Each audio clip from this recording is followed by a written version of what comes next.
Ah, la Ligue des Champions.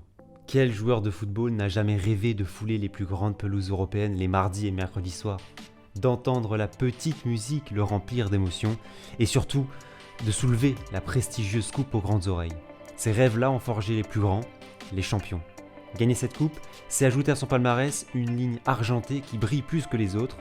Mais faut-il avoir gagné la Ligue des Champions pour être considéré comme une légende du football? On tente d'y répondre aujourd'hui. C'est parti générique.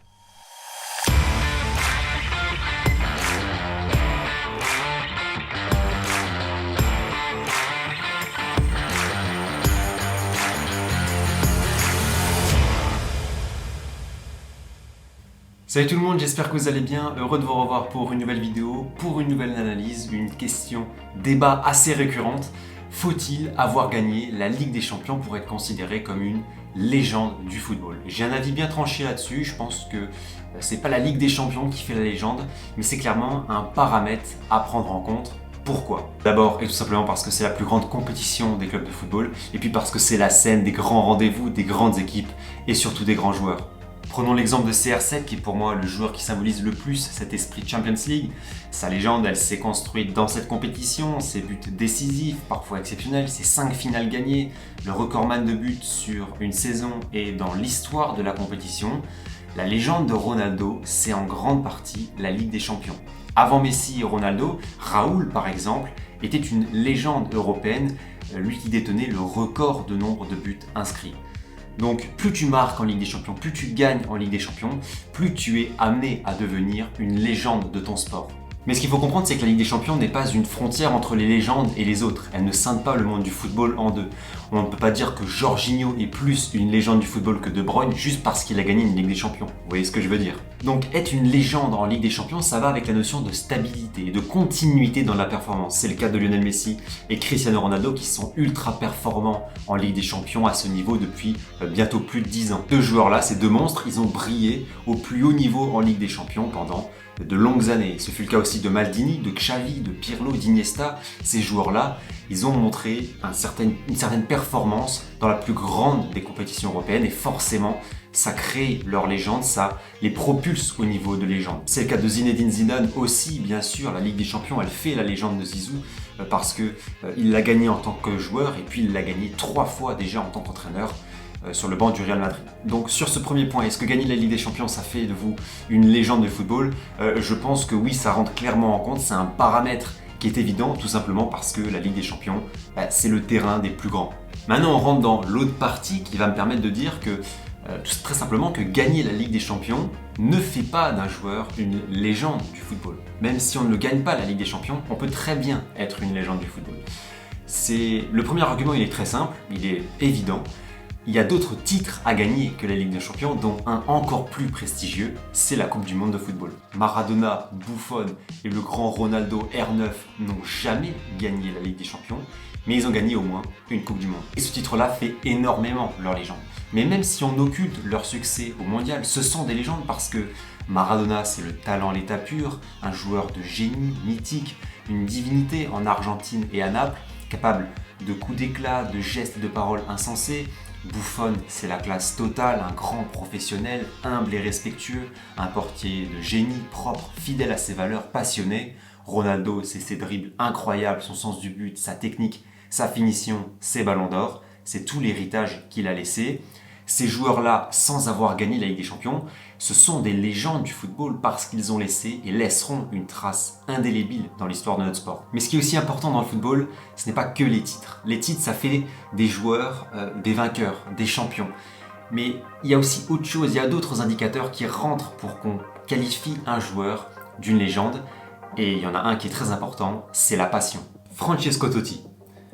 Certes, il a un beau palmarès, quelques titres nationaux et puis bien sûr le Mondial 2006, mais il a eu des liens un peu écourtés avec la nationale et il a pris sa retraite à 30 ans et puis il n'a pas brillé véritablement en Coupe d'Europe avec la Roma. Alors qu'est-ce qui fait que c'est une légende? Parce que c'est une légende. Eh bien c'est sa passion, son amour pour son club de toujours, pour une ville, pour des tifosi qui l'ont proclamé nouvel empereur de Rome, le digne successeur de César. Il est une légende parce qu'il représente un autre football, un football qui se perd aujourd'hui. Pendant 15-20 ans à la Roma, il a refusé une dizaine d'offres. Il a refusé le Real Madrid, le Milan AC.